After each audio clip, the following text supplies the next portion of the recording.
BEd online classes की series में आप सभी का एक बार फिर हार्दिक स्वागत है।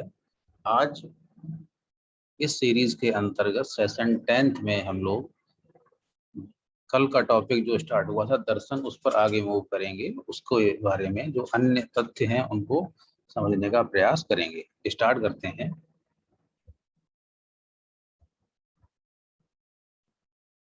कल हम लोगों ने दर्शन के अर्थ को समझा हुआ था, उसकी प्रकृति को समझा हुआ था कि दर्शन क्या होता है, क्या उसकी प्रकृति होती है। आज इसी क्रम में आगे बढ़ते हुए हम लोग दर्शन के अध्ययन क्षेत्र एवं विषय सामग्री पर चर्चा करेंगे कि दर्शन के अध्ययन क्षेत्र के अंतर्गत और विषय सामग्री के अंतर्गत क्या क्या आता है। तो और इन सभी का अभी आपको ऐसा लग रहा होगा कि आखिर हम ये क्यों पढ़ रहे हैं दर्शन, ये सब चीजें। बात ये है कि दर्शन अपने आप में एक ब्रॉड टॉपिक है, ब्रॉड सब्जेक्ट है, लेकिन हमारे जो सिलेबस है, हमारे सिलेबस में दर्शन नामक सब्जेक्ट नहीं है। हमारे सिलेबस में है फिलोसफिकल पर्सपेक्टिव्स ऑफ एजुकेशन, यानी कि दर्शन का वह क्षेत्र जो शिक्षा में प्रयुक्त हो सकता है या जिसका शिक्षा में उपयोग होता है, हमें वो पढ़ना है। तो उसके अंतर्गत अभी स्टार्टिंग में दर्शन की भूमिका तय की जाएगी। इसके बाद इसको जब शिक्षा से कोऑर्डिनेशन इसका जब स्थापित कराया जाएगा तो आगे वही चीजें कंटिन्यू चलती रहेंगी। तो स्टार्ट करते हैं। मोस्ट इंपॉर्टेंट चीजें हैं दर्शन। जो आपका पेपर नंबर फर्स्ट होता है उसमें एक क्वेश्चन 100% आधा ही आता है यहाँ से, तो समझते रहिएगा। समझ समझ के अपनी जो चिंतन करने की जो क्षमता है उसको विकसित करिएगा, जिससे कि आप एग्जाम में अच्छे से इसका आंसर राइट कर सकें, है ना। तो स्टार्ट करते हैं। दर्शन का अध्ययन क्षेत्र एवं विषय सामग्री। पहली बात तो ये समझने वाली, पहले हम ये समझ लें कि ये अध्ययन क्षेत्र क्या होता है और ये विषय सामग्री क्या होती है। ठीक है। तो जब भी हम किसी सब्जेक्ट की बात करते हैं तो सब्जेक्ट जो अध्ययन क्षेत्र होता है, तो अध्ययन क्षेत्र से तात्पर्य ये होता है, अध्ययन क्षेत्र से तात्पर्य ये होता है कि हम इस सब्जेक्ट में कहाँ तक ज्ञान प्राप्त कर सकते हैं या कहाँ तक हम इसमें जा सकते हैं ज्ञान को बाहर निकालने के लिए, वो उसका अध्ययन क्षेत्र बोला जाता है। और जहाँ तक हम जा सकते हैं, जो हमारी फाइनल लिमिट है, उसमें से हमने जो गेन कर लिया है, हम जहाँ तक पहुँच चुके हैं, हम जितना ज्ञान वहाँ से निकाल चुके हैं, उसे उसकी विषय सामग्री बोला जाता है। अगर हम एग्जाम्पल के तौर पर समझें तो आप ऐसा सपोज करिए कि आपको माउंट एवरेस्ट चढ़ना है। माउंट एवरेस्ट किसी को चढ़ना है, चोटी पर जाना है माउंट एवरेस्ट पर, तो माउंट एवरेस्ट तक जाना वो हम कह सकते हैं ये दर्शन का अध्ययन क्षेत्र है। इसी प्रकार वो आपकी जिज्ञासा का अंतिम क्षेत्र है। माउंट एवरेस्ट तक जाना वो क्षेत्र है, और उसमें से माउंट एवरेस्ट तक आप चले जाते हो तो आप पूरा पूरा का पूरा वहाँ एक्सपीरियंस अपना ले ही लोगे। लेकिन अगर आप वहाँ नहीं जाते हो तो फिर आपने माउंट एवरेस्ट के नीचे वाली जो भी चोटी तक आप पहुँच पाते हो, तो आप वहीं तक का एक्सपीरियंस ले पाओगे। केवल वही एक्सपीरियंस अपने फ्रेंड्स के साथ शेयर कर पाओगे। तो उसे ही हम बोल सकते हैं किसी भी सब्जेक्ट की विषय सामग्री, यानी कि जहाँ तक हमें पहुँचना है वो उसका क्षेत्र है, और उसमें से हम जहाँ तक पहुँचे हैं वो उसकी विषय सामग्री है। तो हमें इसी के बारे में अध्ययन करना है कि दर्शन में हम किस लेवल तक का ज्ञान प्राप्त कर सकते हैं, लेकिन हमने अभी तक किया कितना प्राप्त है, उसके अंतर्गत क्या क्या कौन कौन सी क्रियाएं आती हैं, हम इसके बारे में अपने इस टॉपिक के अंतर्गत अध्ययन करेंगे। तो जैसे कि आपको पता है पहले दिन के टॉपिक से, यानी कल से ही आपको पता है कि दर्शन मीन्स क्या होता है। दर्शन मीन्स अंतिम सत्य होता है। अंतिम सत्य के बारे में चिंतन करना, उसे हम दर्शन कह सकते हैं। तो अगर हम दर्शन के अध्ययन क्षेत्र की बात करें तो अध्ययन क्षेत्र तो बहुत व्यापक है दर्शन का।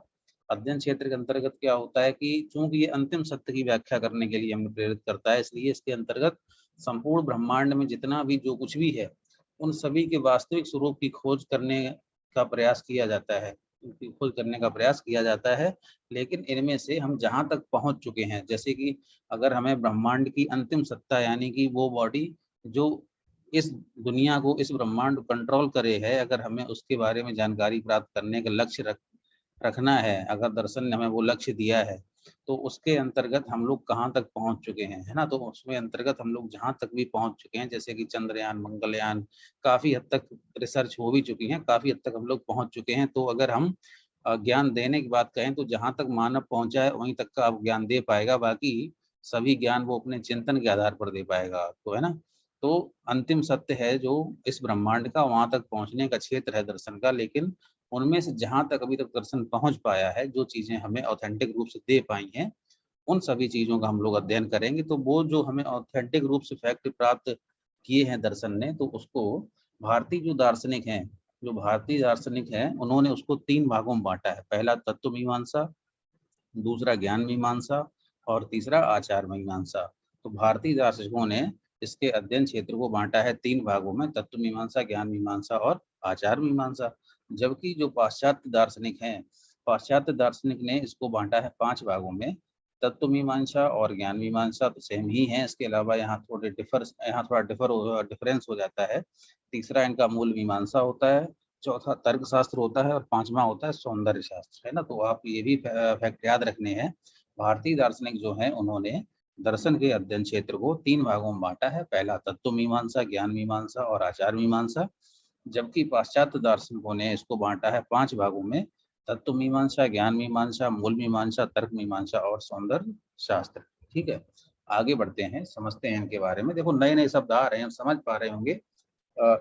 जो लोग एजुकेशन बैकग्राउंड से नहीं है, एजुकेशन बैकग्राउंड कहने से मेरा तात्पर्य ये नहीं है कि आप शिक्षा से नहीं, उसका तात्पर्य ये है जिसने बीए एजुकेशन या एमए एजुकेशन इससे पहले नहीं कर रखा है, जो अपने सिंपल आर्ट या साइंस बैकग्राउंड से हैं, तो उनके लिए मीमांसा नामक शब्द जो प्रयोग हो रहा है, ये पहली बार प्रयोग हो रहा है, तो बड़ा अजीब से लग रहा होगा इसका क्या तात्पर्य है ना। और रटने से कभी काम बनता नहीं है, रटने से आप बीएड में कभी लिख ही नहीं पाओगे, समझना ही है आपको, है ना। तो इनको समझने के लिए हम लोग आगे मूव करते हैं, आप लोग धैर्य रखिएगा, सभी चीजें एकदम क्लियर होती रहेंगी, है ना। आगे बढ़ते हैं। हाँ, तो जो हमें क्या करना है, हमें अपने सिलेबस में बहुत, दोनों को तो खैर नहीं पढ़ना है, लेकिन जो हमारे भारतीय दार्शनिकों ने जो कॉन्सेप्ट दिए हुए हैं उनके बारे में हम लोग अध्ययन करेंगे। तो पहला जो कॉन्सेप्ट है वो है तत्व मीमांसा। तत्व मीमांसा क्या होता है? अब तत्व मीमांसा समझने से पहले आवश्यक ये है कि हम ये समझ लें कि जो मीमांसा है इसका क्या तात्पर्य। नहीं तो आप लोग रटते ही रहोगे कि तत्व मीमांसा, ज्ञान मीमांसा, कभी किसी ने पूछ लिया बताओ तत्व मीमांसा में मीमांसा क्या होती है, तो आप बता नहीं पाएंगे, है ना। तो मीमांसा मीन्स आप ये समझ लो, जो मीमांसा होती है, तो जो आपकी पॉपुलर लैंग्वेज है, जो लैंग्वेज आप अपने डेली रूटीन में यूज करते हो, तो उसमें उसमें आप एक शब्द यूज करते हो कलेक्शन, है ना। एक शब्द यूज करते हैं आप लोग कलेक्शन, कलेक्शन। तो जो कलेक्शन शब्द आप कह सकते हो, कलेक्शन जो आप कह सकते हो, वही उसी को हम कहते हैं मीमांसा। कलेक्शन को ही हम दर्शन की भाषा में मीमांसा कह सकते हैं, है ना। अब जो भी कलेक्शन यूज हो जाए, जैसे कि थोड़ा बैक आते हैं, बैक वाली स्लाइड पर, जैसे कि यहाँ पे तत्व मीमांसा लिखा है, तत्व मीमांसा लिखा है यानी कि तत्व का कलेक्शन, यानी कि collection of elements of nature, है ना, कलेक्शन ऑफ एलिमेंट्स। ये कलेक्शन ऑफ नॉलेज, ये आपका कलेक्शन ऑफ एथिक्स, है ना, कलेक्शन ऑफ एथिक्स, या जो भी आपके इथिकल एलिमेंट्स में अंतर्गत आते हैं, तो हम ये कह सकते हैं, है ना। तो मेरे ख्याल से मीमांसा शब्द का अर्थ आप लोगों को समझ में आ चुका होगा, मीमांसा मीन्स क्या होता है। बहुत ज़्यादा दिमाग नहीं लगाना है। अब आप बिना, मेरे ख्याल से बहुत ज़्यादा अगर आप डेप्थ नहीं पढ़ोगे तो भी आप लिख लोगे, क्योंकि तत्व मीमांसा यानी कि हमें कलेक्शन ऑफ एलिमेंट्स लिखना है, यानी कि इस नेचर में जितने भी कलेक्शन है, जितने भी एलिमेंट्स हैं, जिन भी एलिमेंट्स से ये नेचर बना हुआ है, उन सभी के बारे में हम जिस मीमांसा के अंतर्गत करेंगे, और जिस मीमांसा के अंतर्गत हम उन सभी का अध्ययन करेंगे, उसे हम बोलेंगे तत्व मीमांसा। जबकि ज्ञान मीमांसा क्या है? कलेक्शन ऑफ नॉलेज, यानी कि इस संसार में जो भी नॉलेज भरा पड़ा है, उस नॉलेज के बारे में जानकारी प्राप्त करने के लिए जो टर्म हम यूज करते हैं, उसे हम बोलते हैं ज्ञान मीमांसा यूज करते हैं। और आचार मीमांसा यानी कि इस जो भी हमारा सराउंडिंग्स होती हैं, उस जो भी सराउंडिंग्स होती हैं, जो भी हमारी सीमाएं हैं, उनके अंतर्गत बहुत से आचार यानी कि बहुत से आचरण फिक्स होते हैं, है ना। बहुत से आचरण फिक्स होते हैं, बहुत से डिसिप्लिन्स होते हैं, हमें उन सबको फॉलो करना होता है। तो उन सभी के बारे में अध्ययन करने के लिए, या उन सभी के बारे में समझने के लिए, उन सभी की जानकारी प्राप्त करने के लिए जो टर्म हम यूज करेंगे अपने दर्शन के अंतर्गत, उसे बोला जाएगा आचार मीमांसा, है ना, उसे हम आचार मीमांसा बोलेंगे। अब बढ़ते हैं आगे। तो मीमांसा मीन्स, बिल्कुल भी टेंशन मत लीजिए, मीमांसा मीन्स आप कलेक्शन शब्द यूज कर सकते हो ना, कलेक्शन अपने भाषा में आप जिसे कलेक्शन कहोगे, उसी को हम दर्शन की भाषा में मीमांसा कहते हैं। अब समझते हैं तत्व मीमांसा क्या होती है। हालांकि इसके बारे में हल्का फुल्का नॉलेज आपको मिल ही चुका है, आप समझ चुके होंगे तत्व मीमांसा क्या होती है, फिर भी थोड़ा और अच्छे समझते हैं तत्व मीमांसा क्या होती है। तो देखो, तो तत्व मीमांसा होती है, उसे इंग्लिश में बोला जाता है मेटाफिजिक्स, मेटाफिजिक्स बोला जाता है, जो कि ग्रीक भाषा के 2 शब्दों मेटा और फिजिक्स, मेटा और फिजिक्स के मिलने से बना है, जिसमें मेटा का अर्थ होता है बियॉन्ड। ये गलत लग गया है, BEYOND होना चाहिए ना, ये गलती हो गई यहाँ पे, BEYOND, इसको ओ कर लीजिएगा, है ना, BEYOND हो जाएगा, ये BEYOND बियॉन्ड हो जाता है ना, बियॉन्ड। तो मेटा का जो अर्थ होता है वो बियॉन्ड होता है। बियॉन्ड को हिंदी में हम परे कह सकते हैं, यानी कि जो सीमा से बाहर हो वो बियॉन्ड हो जाता है। और फिजिक्स का अर्थ लिया जाता है नेचर, जिसका मतलब होता है प्रकृति। तो इस प्रकार से अगर हम मेटाफिजिक्स नामक शब्द का अर्थ निकालें तो वो हो जाएगा प्रकृति से परे। तो कुल मिलाकर जो तत्व मीमांसा हो गया है, तत्व मीमांसा का तात्पर्य हो गया है प्रकृति से परे। तत्व मीमांसा को हम लोग इंग्लिश भाषा में मेटाफिजिक्स कहते हैं, जो दो ग्रीक भाषा के शब्दों मेटा और फिजिक्स के मिलने से बना है, जिसमें मेटा का अर्थ होता है बियॉन्ड एंड फिजिक्स का अर्थ होता है नेचर। तो कुल मिलाकर जो इसका अर्थ हो गया है वो हो गया है बियॉन्ड फ्रॉम नेचर, यानी कि प्रकृति से परे। अब प्रकृति से परे का क्या तात्पर्य हुआ है?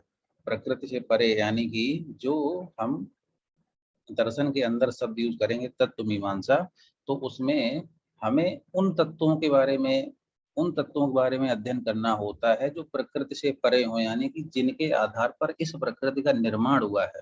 तो प्रकृति का निर्माण जिन भी तत्वों से हुआ है, उन सभी तत्वों का अध्ययन करने के लिए, उन सभी तत्वों की सच्चाई जानने के लिए, उन सभी तत्वों का ज्ञान प्राप्त करने के लिए दर्शन की जिस शाखा का यूज होता है उसे बोला जाता है मेटाफिजिक्स। इसमें मेटाफिजिक्स के अंतर्गत वो सभी एलिमेंट जिनके द्वारा प्रकृति बनी हुई है उन सभी का कलेक्शन किया जाता है, उन सभी कलेक्शन होता है। आगे बढ़ते हैं। तत्व मीमांसा में साधारणतः ईश्वर, आत्मा और जगत की चर्चा की जाती है। यही वो एलिमेंट हैं जिन्हें आप ये कह सकते हो जिनके द्वारा ये नेचर की रचना करी गई है, वही ये एलिमेंट कहलाते हैं।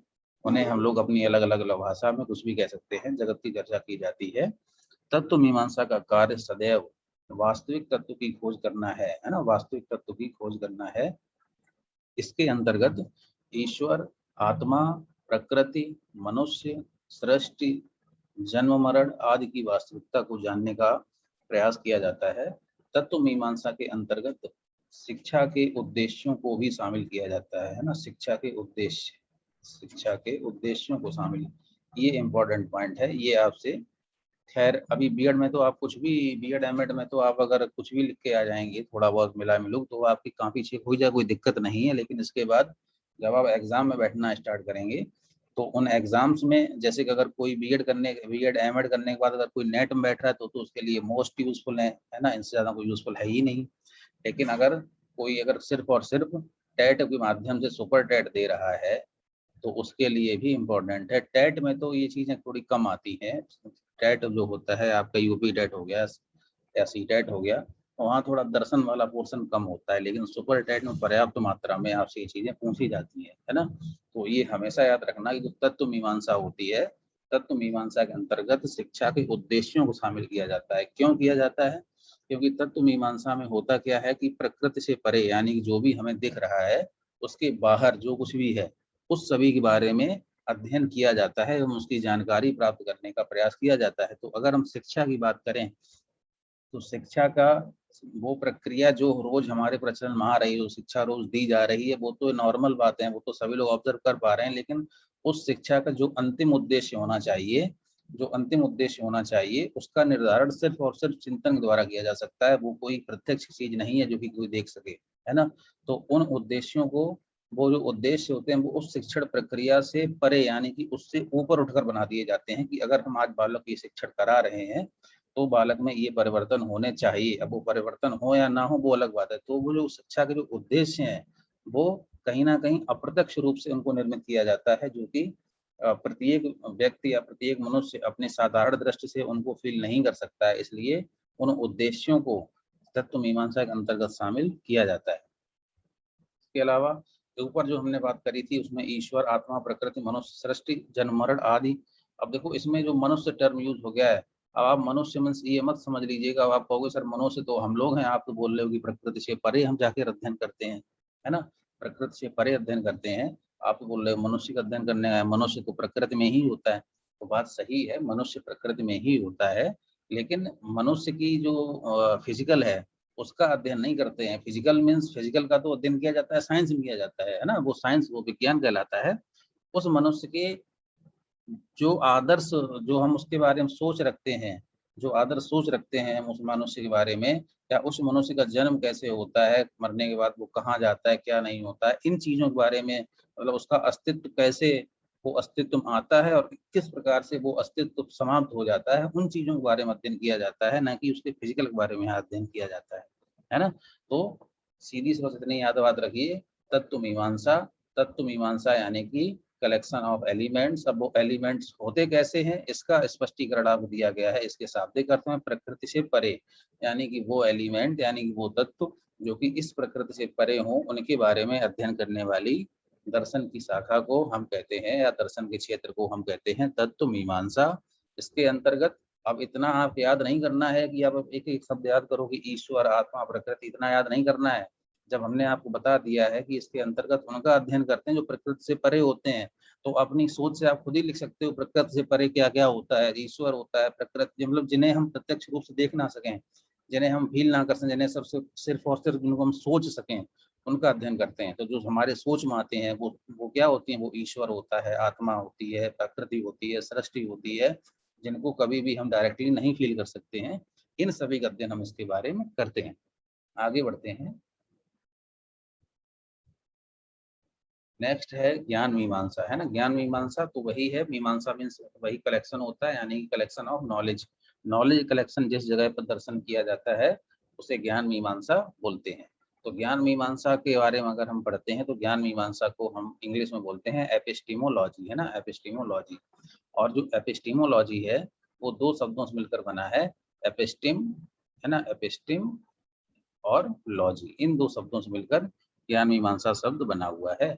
तो एपिस्टिम जो शब्द होता है उसका अर्थ होता है ज्ञान। एपिस्टिम का अर्थ क्या होता है, ज्ञान होता है, जिसे इंग्लिश में नॉलेज कहते हैं, जबकि लॉजी का अर्थ होता है साइंस, जिसे हम कहते हैं विज्ञान, है ना। तो एपिस्टिम का अर्थ होता है ज्ञान या नॉलेज, और लॉजी का अर्थ होता है साइंस या विज्ञान। तो इन दो शब्दों से मिलकर ये ज्ञान मीमांसा बना है। तो अगर हम इस प्रकार ज्ञान मीमांसा का शाब्दिक अर्थ निकालें तो हो जाता है ज्ञान का विज्ञान। अब ये ज्ञान का विज्ञान है ना। विज्ञान तो अपने आप में ही एक बहुत बड़ा टर्म हो गया है, और ये ज्ञान का विज्ञान है। तो यानी कि इसका तात्पर्य क्या हुआ, इसका तात्पर्य हुआ है, ये हुआ है कि हमें जो ज्ञान प्राप्त करना है वो ज्ञान भी किस क्रमबद्ध रूप से, तथ्यात्मक रूप से हम प्राप्त करें कि उसे हम एक सीरीज में लगाकर अपने अंदर ग्रहण कर सकें, है ना। विज्ञान में तो यही होता है, किसी भी तथ्य, किसी भी सत्य एवं तथ्य का क्रमबद्ध एवं निश्चित ज्ञान क्या कहलाता है, विज्ञान कहलाता है। तो उसी प्रकार से जो ज्ञान है उसके वही परिभाषा इसके ऊपर आप अप्लाई कर दीजिए, जो ज्ञान है उसका हम किस प्रकार से क्रमबद्ध एवं निश्चित ज्ञान प्राप्त करें, उसके बारे में जिस शाखा में अध्ययन किया जाता है वो शाखा कहलाती है ज्ञान मीमांसा। तो ज्ञान मीमांसा के अंतर्गत जो भी ज्ञान होता है, ज्ञान की उत्पत्ति से लेकर ज्ञान का आपके जीवन में यूज तक जितने भी टर्म उपयोग होते हैं वो सभी आपके ज्ञान मीमांसा के अंतर्गत आते हैं, है ना। तो जैसे अगर हम बात करें तो इसमें लिखा हुआ है इसके अंतर्गत ज्ञान, उसके प्रकार, ज्ञान का स्वरूप कैसा ज्ञान होता है, ज्ञान का लक्ष्य, ज्ञान की उत्पत्ति, ज्ञान का विकास और उसकी प्रामाणिकता एवं सत्यता तथा उसकी सीमा आदि विषयों पर चिंतन किया जाता है ना। तो जो भी ज्ञान है, ज्ञान की उत्पत्ति से लेकर ज्ञान के पहली एलिमेंट यानी कि जहाँ से ज्ञान देना स्टार्ट किया था वहां से ज्ञान का कोई अंत तो होता नहीं है और ना ही कोई स्टार्ट है, ये केवल आदर्श बातें हैं जो हम बोल रहे हैं। तो यानी जहाँ से ज्ञान की जो भी उत्पत्ति हुई होगी, जो भी ज्ञान के बारे में सत्य होगा, वहां से लेकर आपके जीवन में ज्ञान के यूज तक की जितनी भी कंडीशंस हैं, जितने भी टर्म्स आते हैं, उन सभी को इंक्लूड किया जाता है ज्ञान मीमांसा के अंतर्गत। वो ज्ञान मीमांसा के अंतर्गत आते हैं, है ना। अब थोड़ा इसमें और लिखा हुआ है, ज्ञान मीमांसा को प्रमाण मीमांसा भी कहते हैं, प्रमाण मीमांसा भी कहते हैं, ये भी याद रखिएगा। जो लोग आगे एजुकेशन फील्ड में कैरियर बनाना चाह रहे हैं ना, वो इन चीज़ों को बहुत सही से याद रखें और नोट भी करें, है ना। और जिनको इसके बाद किसी और एग्जाम में बैठना है तो उनके लिए खैर बहुत ज़्यादा डेप्थ वाली बातें ये जानने की है नहीं, है ना। तो ज्ञान मीमांसा को प्रमाण मीमांसा भी कहते हैं। और प्रमाण मीमांसा में भी जो प्रमाण शब्द यूज होता है, तो सही ज्ञान बराबर कहा जाता है प्रमाण। सही ज्ञान बराबर क्या कहा जाता है? प्रमाण कहा जाता है। और सही ज्ञान जिस जगह से उत्पन्न होता है उसे सही ज्ञान को प्रमा कहते हैं। और सही ज्ञान जिसके द्वारा उत्पन्न होता है, यानी जिस जगह से उत्पन्न होता है, उसे प्रमाण कहा जाता है। ठीक है, तो इतना और याद रखिएगा। ज्ञान मीमांसा का एक अन्य नाम प्रमाण मीमांसा भी है। प्रमाण मीमांसा क्यों है?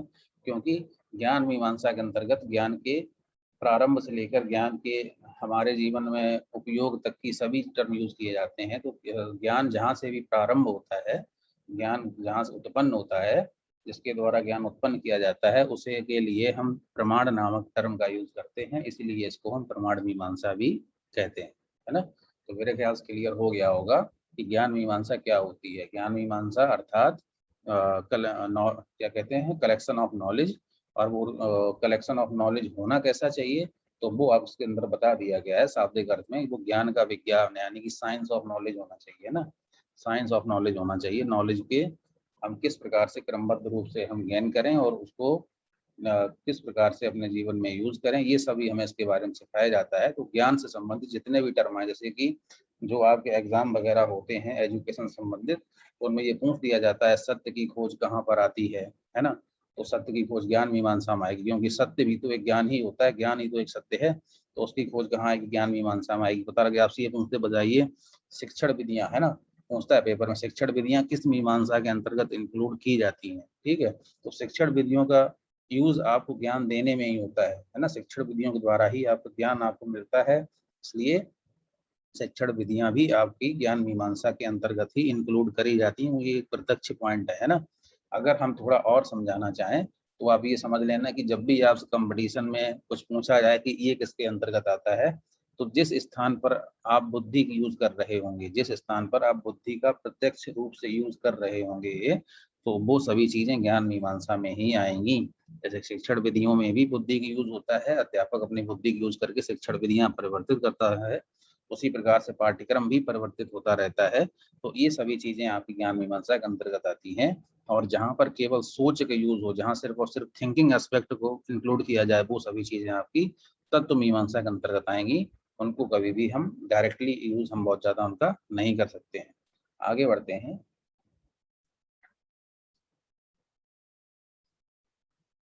नेक्स्ट है हमारा आचार मीमांसा। आचार मीमांसा क्या होता है? तो आचार मीमांसा जो होती है उसको इंग्लिश में हम लोग कहते हैं नीति, सॉरी, इंग्लिश में एथिक्स उसको बोला जाता है ना। एथिक्स शब्द का तात्पर्य होता है आचार मीमांसा। आचार मीमांसा, तो इसमें समझने के लिए सिर्फ इतना है कि आचार को हम कह सकते हैं, आचरण कह सकते हैं ना। आचरण, आचार को आचरण आप अपने मन में सोच लीजिए। आचार मीन्स क्या होता है? आचरण होता है। तो दर्शन की जिस क्षेत्र के अंतर्गत आपके आचरणों को इंक्लूड किया जाए, आपकी वैल्यूज को इंक्लूड किया जाए, आपकी डिसिप्लिन को इंक्लूड किया जाए, उसे ही हम बोलते हैं आचार मीमांसा बोलते हैं, है ना। आचार मीमांसा, जहाँ पर आपकी थिंकिंग सिर्फ आती है, वो आपकी क्या हो जाती है? वो आपकी हो जाती है ज्ञान मीमा सॉरी तत्व मीमांसा हो जाती है। जहाँ पर आपकी बुद्धि को इंक्लूड किया जाए, जहाँ पर ज्ञान के बारे में बातें करी जाए, वो ज्ञान मीमांसा कहलाती है। और जहाँ पर आपकी वैल्यूज को, जहाँ पर आपकी डिसिप्लिन को जहाँ पर इंक्लूड किया जाएगा, उसे हम बोलेंगे आचार मीमांसा, है ना। आचार मीमांसा को ही हम नीति शास्त्र भी कहते हैं। यह व्यक्ति और समाज के अच्छे बुरे कर्तव्यों पर चिंतन करता है और दोनों के लिए नैतिकता अनैतिकता का मापदंड प्रस्तुत करता है। नैतिकता एवं अनैतिकता, तो जो आचरण होते हैं, उन आचरण के आधार पर ही जो आपके आचरण समाज में ग्रहण करने योग्य होते हैं, जिन आचरणों को आप समाज स्वीकार करता है, उन्हें नैतिक आचरण बोल दिया जाता है, वो नैतिकता के अंतर्गत आते हैं। जबकि जो आचरण आपके समाज में स्वीकार्य नहीं होते हैं, उन्हें अनैतिकता के अंतर्गत रखा जाता है, उसे हम अनैतिक आचरण बोलते हैं। तो इन सभी के बारे में इसमें डिस्कशन किया जाता है। इसके अंतर्गत उचित अनुचित, नैतिक अनैतिक, शुभ अशुभ, वांछनीय अवांछनीय आदि विषयों पर चिंतन किया जाता है। आदि विषयों पर चिंतन किया जाता है ना।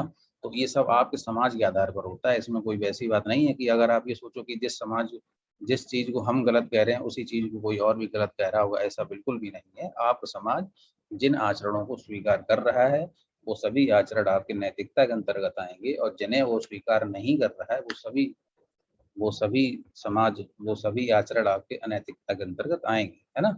जैसे कि अगर हम एग्जाम्पल लें तो जो हम लोग पूजा पाठ करते हैं, है ना, तो बहुत से समाज क्या कहते हैं, जैसे कि हम लोगों का जो समाज होता है वो ये कहता है कि पूजा पाठ तब करो जब एकदम फ्रेश हो जाओ, ना बढ़िया से स्नान करने के बाद हमें भगवान का नाम लेना चाहिए।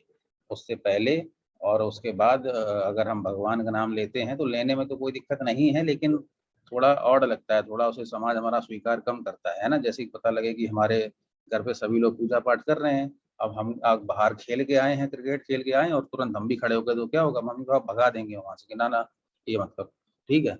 और लेकिन जो कुछ अन्य जो धर्म संप्रदाय होते हैं, है ना, जो कुछ अन्य समाज होते हैं, हम उनको उनका नाम तो नहीं ले सकते हैं इस प्लेटफॉर्म पर, लेकिन जो अन्य समाज होते हैं तो उनमें ऐसी कोई बाध्यता नहीं है कि आपको भगवान का नाम लेने के लिए या पूजा पाठ करने के लिए स्नान करना ही जरूरी है। अगर आप नॉर्मली भी लेते हैं तो भी उन्हें कोई दिक्कत नहीं होती, वो उस आचरण को स्वीकार करते हैं, तो वो आचरण वहां नैतिकता में ही गिना जाएगा। लेकिन हमारे अंदर ये वाला जो आचरण है, जो तो उसे यहाँ पे हमारे यहाँ इसको अनैतिकता में ही शामिल किया जाएगा, है ना। तो ये समाज के आधार पर होता है। तो आचार मीमांसा के अंतर्गत शिक्षा में अनुशासन, है ना। अब शिक्षा में जो हम आचरणों की बात करें, तो जो आचरण होते हैं शिक्षा में उन्हें अनुशासन नाम दे दिया जाता है। उन्हें क्या नाम दिया जाता है, अनुशासन नाम दे दिया जाता है। तो शिक्षा में अनुशासन और छात्र शिक्षक संबंध, और अनुशासन के आधार पर ही शिक्षक और छात्र में संबंध स्थापित होते हैं। छात्र जितना अनुशासित होगा, जितना अच्छा होता है अनुशासन उसका, उतना ही एक शिक्षक उसे लाइक करता है, और जितना ही अनुशासन उसके अंदर कमी होती है अनुशासन की, उतना ही उसका शिक्षक होता है तो डिसलाइक करता है ना। तो जैसा अनुशासन होगा उसी के आधार पर छात्र शिक्षक संबंध बनते हैं। इसलिए शिक्षण प्रक्रिया में अनुशासन एवं छात्र संबंधों को दर्शन की आचार मीमांसा के अंतर्गत शामिल किया जाता है।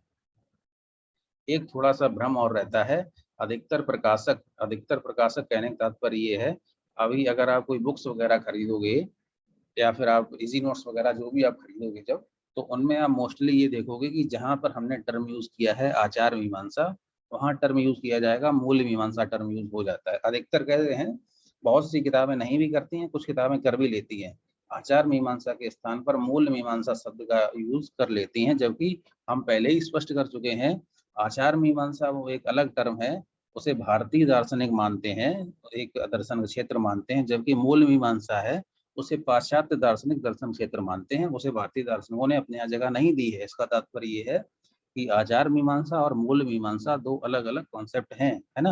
इसका तात्पर्य ये हुआ, लेकिन फिर भी बहुत सी बुक्स में बहुत से प्रकाशक आचार मीमांसा के स्थान पर मूल मीमांसा शब्द का ही यूज कर देते हैं, और इंग्लिश में लिख देते हैं इसको एक्जियोलॉजी, है ना, AXIOLOGY, है ना, ये लिख देते हैं। जबकि वो, हालांकि दोनों मिलते जुलते हैं, दोनों लगभग सिनोनियम प्रतीत होते हैं एक दूसरे के, फिर भी दोनों में थोड़ा एक माइन्यूल सा डिफरेंस है। वो डिफरेंस क्या है, वो डिफरेंस ये है कि जो मूल मीमांसा होती है वो साध्य होती है। मूल मीमांसा क्या होती है, वो साध्य होती है। जबकि आचार मीमांसा आचार मीमांसा जो है वो साधन का प्रयोग करके, मूल मीमांसा है, हाँ, वो एक साधन होती है ना। अगर हम, जैसे कि अभी जो हम आपको सिखा रहे थे कि अगर आप ये सब करें, अभी जो हमने एग्जांपल लिया था, पूजा पाठ वाला एग्जांपल लिया था, तो उसमें क्या है, अगर हम उसी में अगर हम बात करें मूल मीमांसा और आचार मीमांसा की, तो दोनों लगभग सेम बातें प्रतीत होती हैं। लेकिन एक माइन्यूल डिफरेंस है, उसे हमें याद रखना चाहिए, उसी के आधार पर हमें अलग अलग से एक्सप्लेन भी करना चाहिए। अभी जैसे हमने ये बोला था कि अगर आपके घर परिवार में कोई बढ़िया पूजा पाठ चल रही है और आप बिना स्नान किए अगर उसमें शामिल हो जाते हो, तो घर वाले उस आचरण को अनैतिक आचरण बताएंगे और आपसे कहेंगे ना, ऐसे नहीं बैठा जाता है पूजा पाठ में, स्नान करके आओ, शुद्ध हो गया और तब इसमें बैठो, ठीक है। तो वो एक आचरण है जिसे आप फॉलो करना है, ठीक है। अब वो आचरण आपके अंदर डेवलप करने के लिए घर वाले कितनी बार आपसे पता लगे, लेकिन आपके अंदर वो आचरण है नहीं, आपको तो ऐसे ही नाम लेना अच्छा लगता है, आपको सुबह नहाने से डर लगता है, सर्दियों में तो पता लगे 2-2 महीने ना नहाओ तो प्रॉब्लम होती है आपको। लेकिन अब घर वाले जब तक आप नहाओगे नहीं, जब तक आप स्नान करोगे नहीं, शुद्ध होगे नहीं, आप उसमें बैठने नहीं देंगे, ठीक है। तो जब घर वाले ये काम नहीं करने देंगे, तो आपको भगवान का, ईश्वर का नाम लेने के लिए, ईश्वर के सामने प्रस्तुत होने के लिए अपने आचरण में थोड़ा परिवर्तन करना पड़ेगा। और हो सकता है वो परिवर्तन आप खुद कर लो, या हो सकता है आपकी मम्मी बेलन द्वारा वो परिवर्तन आप अंदर करवा लें, ऐसा ही पॉसिबल हो सकता है। आपके ऊपर सख्ती कर दी जाए तो उससे फिर आप वो परिवर्तन करें। तो आपके अंदर वो परिवर्तन होना, जैसे कि उन्होंने बैठने नहीं दिया, तो 1 महीने बाद आपके अंदर ये गुण डेवलप हो गया कि अब आप जब भी आपके यहाँ पूजा पाठ होती है, तो आप स्नान करके शुद्ध होकर उसके अंतर्गत उसके वहाँ पूजा पाठ में बैठने जाते हो, तो आपके अंदर ये मूल्य डेवलप हो गया। इसे मूल्य मीमांसा के अंतर्गत इंक्लूड किया जाएगा। लेकिन इस मूल्य को आपके अंदर डेवलप करने के लिए आपने या आपके घर वालों ने जो प्रयास करे हैं, जो आप ऊपर सख्ती करी है, सुबह-सुबह उठ के ऊपर गर्म पानी फेंक देते थे, चलो अब तो नहाओगे क्या करोगे? नहाना पड़ेगा तुम्हें, है ना? आपको भिगो दिया, नहाना ही नहाना है। तो ये जो सख्ती करी है, इस सख्ती करने का जो प्रोसीजर है, उस प्रोसीजर को आचार मीमांसा के अंतर्गत इंक्लूड किया जाता है ना? तो आचार मीमांसा एक साधन है और उस साधन का प्रयोग करके हम अपने अंदर जो आचरण डेवलप कर लेते हैं, वो मूल मीमांसा कहलाते हैं, यानी वह एक साध्य है। ये इन दोनों में एक डिफरेंस है, इसको भी याद रखिएगा। और जब भी अपने पेपर लिखिएगा, अपनी कॉपी लिखिएगा, तो उसमें अगर आप भारतीय दार्शनिकों की बात कर रहे हैं, तो आचार मीमांसा शब्द का ही प्रयोग करिए, फिर नीचे ये लाइन भले इंक्लूड कर दीजिए, वो एक अलग मैटर है ना? तो आज के लिए बस इतना ही, आज हमें मीमांसा ही स्पष्ट करना था, क्योंकि नए-नए टॉपिक हैं, नए-नए टर्म्स हैं, इनको आप पहले अच्छे से समझ लें और जब अच्छे से समझ पाएँगे, तभी आपको दर्शन पढ़ने में फिर आगे मज़ा आएगा, है ना? तो आज के लिए बस इतना ही, बाकी हम कल इसी के एक नए टॉपिक के साथ आपके सामने फिर से प्रेज़ेंट होंगे। Thank you.